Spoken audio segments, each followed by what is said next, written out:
Why does saying no sometimes make relationships better? There are moments when you suddenly feel like your life isn't really yours.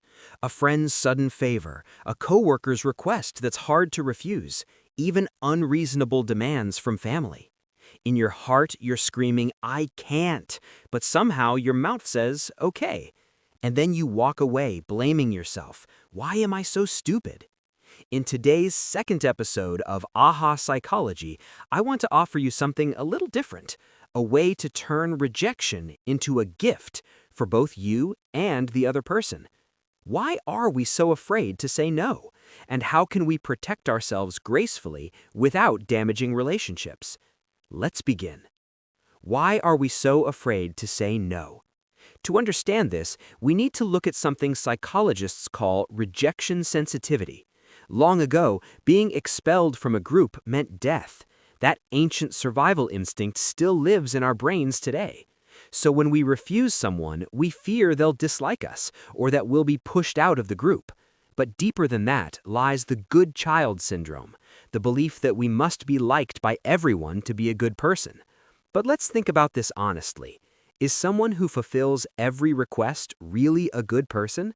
Psychologists say that people who struggle to say no may not actually be prioritizing others.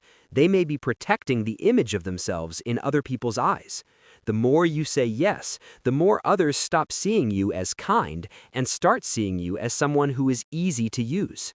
In the end, the inability to refuse doesn't just exhaust you, it slowly destroys the balance of your relationships. Why rejection is actually a gift. Now let's completely change our perspective. Saying no isn't rude. It's one of the most respectful gifts you can give. Why? First, rejection gives the other person time to find alternatives. Think about what happens when you say yes out of pressure, only to cancel at the last minute or deliver poor results because you were overwhelmed.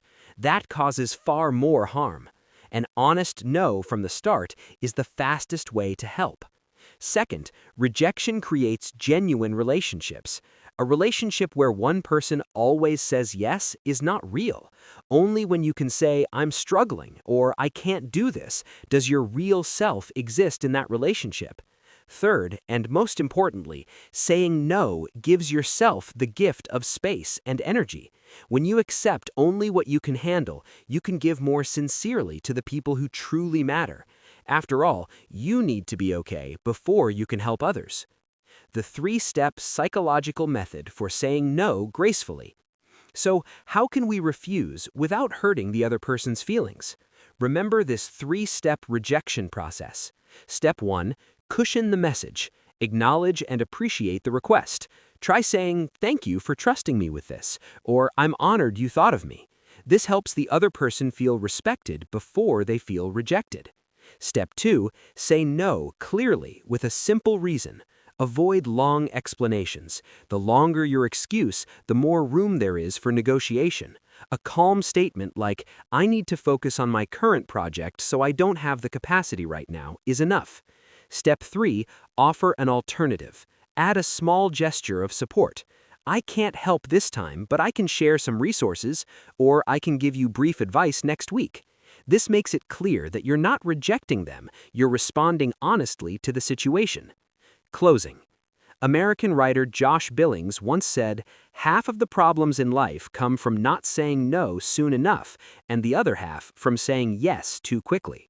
After this video ends, think of one unreasonable request you've been holding on to out of guilt.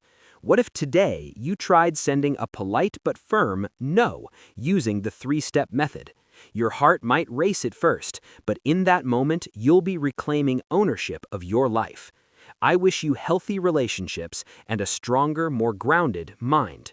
If today's story helped you, please share this video with someone who struggles to say no. This has been Aha Psychology. Thank you.